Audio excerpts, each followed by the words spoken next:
Salut à toutes et à tous, c'est Siwed et aujourd'hui on se retrouve pour une nouvelle vidéo sur Just Star Realms, jeu de deck building, n'est-ce pas, avec le set Gambit. Non pas le personnage de Marvel, dommage, mais du coup le petit set ici d'extension de Star Realms. Donc je savais pas que c'est quand j'ai voulu acheter le Colony Wars qu'on m'a dit mais il y a des extensions concernant Star Realms. Et j'étais en mode ah bah c'est cool mais ça ressemble à quoi et on m'a passé ça. Donc j'étais en mode ah les extensions c'est des petits boosters aléatoires. Non c'est des boosters fixes.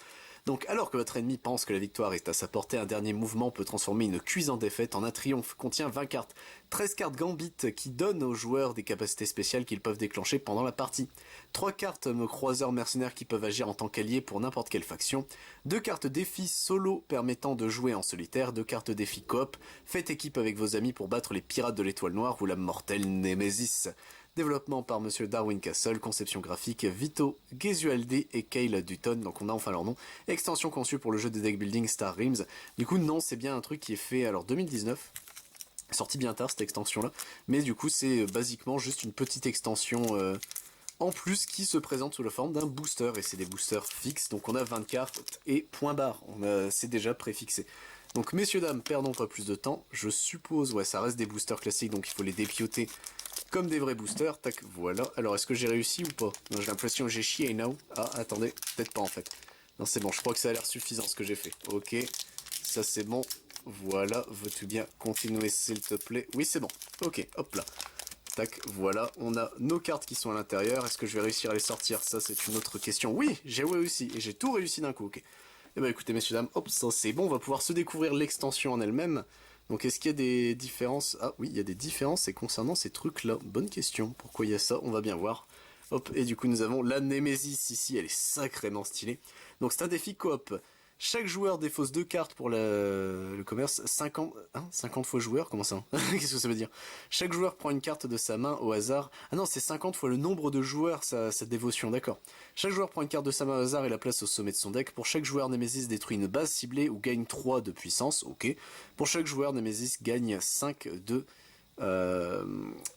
Mince, c'est dévotion, non, j'ai plus le nom. Mince, je l'ai dit juste avant, j'ai oublié, je suis désolé. Tac, donc là, qu'est-ce que c'est? Nemesis défi coop. Alors, les joueurs jouent en premier. Ok. Les joueurs forment une seule et même équipe qui possède un total de score de 50 d'influence, voilà c'était ça. Ils jouent simultanément, voire les règles multijoueurs de l'hydre. Les autres règles s'appliquent normalement. Nemesis débute la partie avec un score de 50 en influence par joueur et X cartes de la pile commerce placée face cachée devant elle. X étant égal au nombre de joueurs. Au début du tour de Nemesis, en éloignant d'un cran la pile de commerce, placez ensuite la carte retirée face cachée devant Nemesis, révélez une nouvelle carte de la pile commerce afin de combler l'espace, l'emplacement libre dans la ligne d'achat. La faction de la carte révélée détermine quel sera le pouvoir de Nemesis pour toute la durée du tour, voire au recto. Si la carte révélée ne dépend d'aucune action, les joueurs choisissent eux-mêmes une faction, d'accord. Nemesis utilise le combat pour détruire les bases de l'équipe dès que cela est possible, à moins qu'elle ne soit en mesure de réduire le score d'influence de l'équipe à 0. D'accord, ah oui, si vraiment elle peut te mettre à 0, elle le fait, ok. Si l'équipe ne contrôle aucune base, Nemesis attaque les joueurs directement. Nemesis attaque toujours la base possédant la défense la plus élevée qu'elle est en mesure de détruire. En cas d'égalité, le choix revient à l'équipe. Les avant-postes de votre équipe protègent l'équipe ainsi que toutes les bases non avant-postes, ok. Une fois que Nemesis a utilisé l'intégralité de sa valeur de combat, son tour s'achève. Lorsqu'un joueur est supposé faire défausser une carte à un adversaire, au lieu d'effectuer cette action, il pioche une carte puis se défausse d'une carte. Ah d'accord. Lorsqu'un joueur est supposé détruire une base adverse, au lieu d'effectuer cette action, il gagne 3 en valeur de combat. Ok, hop. Est-ce que c'est le même Nemesis derrière du coup? Ouais, c'est juste pour te donner, pour pouvoir lire les deux effets. Ok, c'est bien ça. Ah non, là c'est un défi solo. Ok, chaque joueur défausse de cartes, vous défaussez de cartes. Ah oui, bah c'est juste en mode version solo, ok, très bien. Pourquoi pas, hop. Les pirates de l'étoile noire ici, donc cette fois-ci en défi coop, et ici en défi solo, ok, bah pourquoi pas. Tac. Ici nous avons du coup, messieurs dames, assaut téméraire, c'est un gambit, donc ouais, c'est les cartes gambit qui sont en gris comme ça. Détruisez une base ciblée, piochez une carte, ok. Bouclier d'énergie lorsque vous êtes attaqué, réduisez les dégâts de 1, ne protège pas vos bases. Et quand c'est défaussé, ça pioche, enfin vous piochez une carte. On l'a en x2, ok. Flotte frontalière gambit, gagnez 1 de puissance de combat à chaque tour. Ok, lorsque vous jouez avec les cartes Gambit, distribuez-en autant que vous le souhaitez à chaque joueur face cachée. Vous pouvez révéler chacune de vos cartes Gambit au début du jeu ou pendant votre phase principale, d'accord. Okidoki, on en a 2. Manœuvre politique, donc lorsque ça part à la trash, 2 de pognon. Ascension au pouvoir, ici donc ça trash, vous gagnez 8 d'influence et vous piochez une carte, ok. On en a deux. Opération de sauvetage ici, donc une fois la trash, placez la carte ciblée de votre défausse au sommet de votre deck, c'est bien. Razzia des contrebandiers ici, donc une fois que c'est à la poubelle, faites l'acquisition d'un vaisseau de valeur 4 ou moins sans en payer le coût. Oh, c'est bien. Attaque surprise ici, donc on l'envoie à la poubelle et ça donne 8 de puissance de feu, ok. Alliance improbable ici, donc Gambit, on défausse et piocher 2 cartes, ok. Très bien.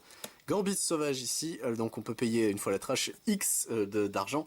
Mélangez les cartes Gambit non utilisées piochant X face cachée et gardez-en une, ok. Et les croiseurs mercenaires ici, donc tac, voilà. Donc croiseurs mercenaires vaisseau neutre, pardon, donc pour 5 de puissance de feu, enfin ça donne 5 puissances de feu. Choisissez une faction lorsque vous jouez le croiseur mercenaire. Le croiseur mercenaire appartient désormais à cette faction. Et ça coûte 3 à acheter, ok. Et bah écoutez, la petite extension Gambit, elle a l'air sympa. Le mode multi, c'est un plus, ça se prend. Les cartes Gambit, en vrai, ça a l'air drôle. Sincèrement, ça a l'air très très drôle. Et le croiseur mercenaire, ça fait un vaisseau neutre en plus, qui est plutôt pas mauvais. Sur ce, messieurs dames, j'espère vous retrouver donc pour d'autres vidéos sur du Star Realms, si jamais. Mais si ça vous intéresse, je ne fais pas que ça sur la chaîne, je fais également du Digimon, du Dragon Ball Super, du Final Fantasy, du Lorcana, du Magic the Gathering, du One Piece, du Pokémon, du Yu-Gi-Oh, Rush Duel ainsi que du Rancule et du Vice and Short. C'était Siwen, messieurs dames. À plus tout le monde.